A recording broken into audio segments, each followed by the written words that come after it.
तो चीड़वासा में रेस्ट करके मैं निकल चुका हूँ भोजवासा के लिए। भोजवासा यहाँ से 5 किलोमीटर दूर है, लेकिन बहुत ही कठिन और दुर्गम यात्रा अब स्टार्ट होने वाली है। यहाँ पे असंख्य चीड़ के पेड़ पाए जाते हैं, इसीलिए इस जगह का नाम पड़ा है चीड़वासा।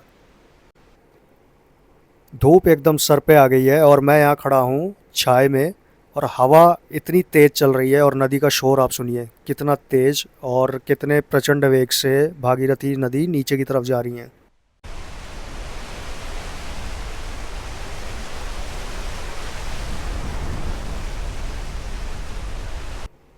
अब हम फिर से एक छोटे से पुल को क्रॉस करने जा रहे हैं नदी के ऊपर। पुल तो क्या कहूँ इसको, एक छोटा सा मतलब लकड़ी का पार करने के लिए रखा हुआ है। और यहाँ से जो रास्ता है काफ़ी अब ख़राब होता जा रहा है।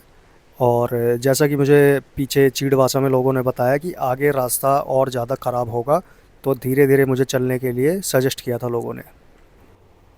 तो ये एक और वाटर स्ट्रीम है जिसके ऊपर ये छोटा सा पुल बना हुआ है लकड़ी का। हालांकि ये दिखते कमज़ोर हैं लेकिन होते बड़े मजबूत हैं। तो ये पुल भी हमने, एक और पुल हमने क्रॉस कर लिया है और आगे बढ़ रहे हैं अब हम। जिस सिचुएशन में मैं अभी फंसा हुआ हूँ ये बड़ी विकट परिस्थिति होती है, क्योंकि यहाँ पे एक तो कोई नहीं है दूर दूर तक, और दूसरा मुझे यहाँ पे रास्ता नहीं समझ आ रहा है कि मुझे सीधा जाना है कि मेरे को कहाँ जाना है। क्योंकि देखिए यहाँ पे आदमी कहीं पे भी जा सकता है। तो ऐसी सिचुएशन में हमेशा जहाँ पे पहाड़ दिखें, वो पहाड़ पे आप देख रहे हैं पगडंडी जा रही है, तो ऐसी सिचुएशन में हमेशा पहाड़ की तरफ ही जाना चाहिए। क्योंकि अगर एक गलत रास्ता आपने, एक गलत डिसीज़न आपने लिया, तो पक्का आप यहाँ पे भटक जाएंगे। और यहाँ पे कई लोग डेली भटक जाते हैं। तो इन बड़े पत्थरों पे चलने में भी अपना एक अलग चैलेंज है। इस पे बहुत धीरे धीरे पैर रखना पड़ता है, क्योंकि ज़रा सा भी पैर मुड़ा तो ये जो इतनी लंबी यात्रा है, हम ना यहाँ के रहेंगे ना वहाँ के रहेंगे। और सामने जो आप बड़ा पत्थर देख रहे हैं, इस पे निशान लगा हुआ है कि यहाँ से हमें जाना है भोजवासा के लिए। चीरवासा से अब मैं काफ़ी आगे की तरफ आ गया हूँ, और यहाँ पे फ़िलहाल बहुत तेज़ हवा चल रही है। लेकिन एक बात है, यहाँ पे रास्ता अब काफ़ी बेटर हो चुका है, और नीचे जो नदी चल रही है काफ़ी तेज़ बहाव है अब उसका। मिट्टी बहुत उड़ रही है। सुकून की बात यह है कि कुछ यात्री वापस आ रहे थे, तो उन्होंने मेरे को बताया कि अब भोजवासा ज़्यादा दूर नहीं रह गया है। इतने लंबे सफ़र के बाद अब जाके मेरे को कुछ यात्री दिखे हैं जो मेरे से आगे चल रहे हैं फ़िलहाल।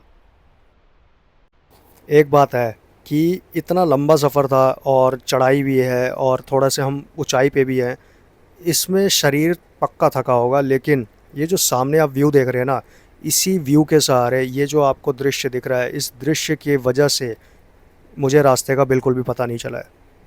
अच्छा, वो जो यात्री आगे मेरे जा रहे थे पता नहीं कहाँ चले गए, क्योंकि मैं फिर से अकेला हो गया हूँ यहाँ पे, और दूर दूर तक वो मुझे दिखाई नहीं पड़ रहे हैं। क्या मैं ही ज़्यादा धीरे चल रहा हूँ या वो लोग ज़्यादा तेज़ चल रहे थे? क्योंकि अभी थोड़ी देर पहले वो मेरे आगे चल रहे थे और अब एकदम से गायब हो गए। तो यहाँ बैठे हैं वो यात्री जिनको मैं ढूंढ रहा था। अब इनसे मैं बात करूँगा, क्योंकि पूरे सफ़र में अब जाके किसी यात्री से मैं बैठ के बात कर पाऊँगा। भोजवासा कीर्तन में आपका स्वागत है, ऐसा यहाँ पे लिखा हुआ है। इसका मतलब ये है कि अब हम भोजवासा पहुँच चुके हैं। सो फाइनली भोजवासा आ गया है, और मुझे खुशी भी है कि अब चल के वहाँ पे बैठ के कहीं पे ठहरने की मैं व्यवस्था देखूँगा, क्योंकि आज रात मैं यहीं रहने वाला हूँ और उसके बाद आगे का कुछ भी डिसाइड करने वाला हूँ मैं। तो ये सारे कैंप्स हैं जो भोजवासा में हैं, जहाँ पे आज हम अपनी रात काटने वाले हैं।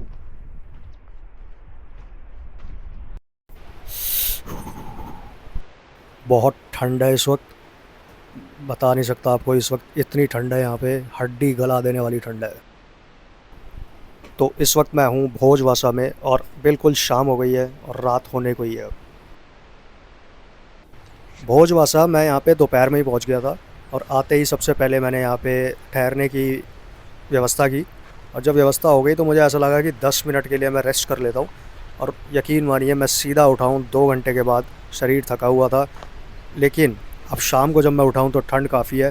तो सबसे पहले यहाँ पे आके मैं दर्शन करने जा रहा हूँ भागीरथी गंगा माता के, क्योंकि यहाँ पे मैं आया और उनके दर्शन अभी मैंने नहीं किए। तो सबसे पहले मैं उनके दर्शन करके फिर वापस रूम में जाऊँगा, और अब जो कुछ भी होगा वो कल सुबह ही होगा। इस पूरे ट्रैक में भागीरथी नदी के दर्शन मैं इतने करीब से पहली बार कर रहा हूँ। या तो मैंने गंगोत्री में किया था, और इस ट्रैक में यहाँ पे भोजवासा में मैं कर रहा हूँ। भागीरथी नदी यहाँ से 4 किलोमीटर दूर स्थित गौमुख से निकलती है। इन पहाड़ों के बीच में से भागीरथी नदी आ रही है। कल सुबह हमें इसी रास्ते गौमुख की तरफ जाना है। सामने आपको वाइट कलर का एक मंदिर दिख रहा होगा। इसी मंदिर के आसपास एक आश्रम है जो एक बाबा चलाते हैं। वहीं पे हमारी रुकने की व्यवस्था हुई है, और आज रात यहीं पे हम रुकेंगे। और इस मंदिर में काफ़ी साधु और काफ़ी साधक तपस्वी जो मैं देख पा रहा हूँ, काफ़ी सारे रुके हुए हैं। साथ में ही सारे भोजन करते हैं। 3 टाइम का खाना यहाँ पे मिलता है। इन्होंने 400 रुपये लिए हैं मेरे से, और यहाँ पे मैं रात में मेरे को खाना पीना और सोने की व्यवस्था मेरे को दी है इन वादियों के बीच में। आप ये देखिए कितनी खूबसूरत जगह में मैं यहाँ पे बीच में रुका हुआ हूँ, और आज रात में यहीं पे रहने वाला हूँ। गुड मॉर्निंग दर्शकों। एक छोटी सी प्रॉब्लम सामने आ खड़ी हुई है।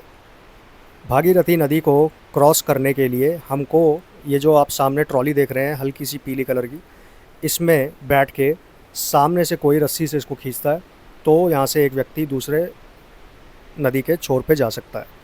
लेकिन अब एक प्रॉब्लम आ पड़ी है कि यहाँ पे ट्रॉली का उपयोग सिर्फ वही कर सकता है जिसने तपोवन ट्रैक की परमिशन नीचे से ले रखी हो। जिन्होंने गौमुख की परमिशन ले रखी है वो गौमुख तक नहीं जा सकते। अब मैं आपको बताता हूँ एग्जैक्टली यहाँ पे चल क्या रहा है। यहाँ पे आप इसको स्कैम कह सकते हैं या अव्यवस्था भी कह सकते हैं।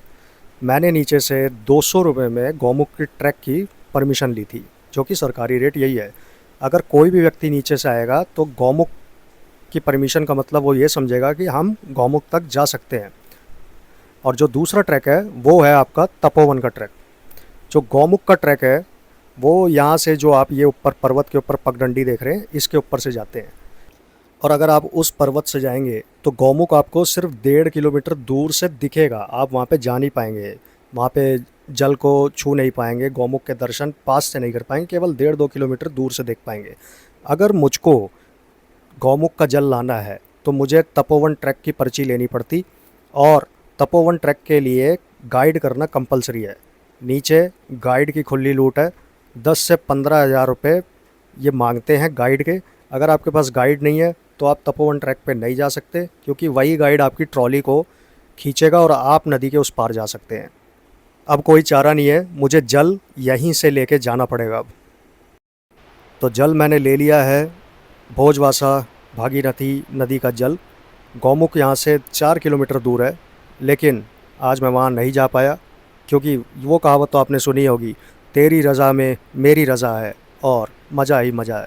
शायद आज मेरा वहाँ जाना नहीं लिखा था और मेरे पास टाइम भी कम है, इसीलिए अब मैं यहाँ से जल लेके सीधा जा रहा हूँ नीचे गंगोत्री की तरफ, और वहाँ से निकलूँगा सीधा अपने घर को।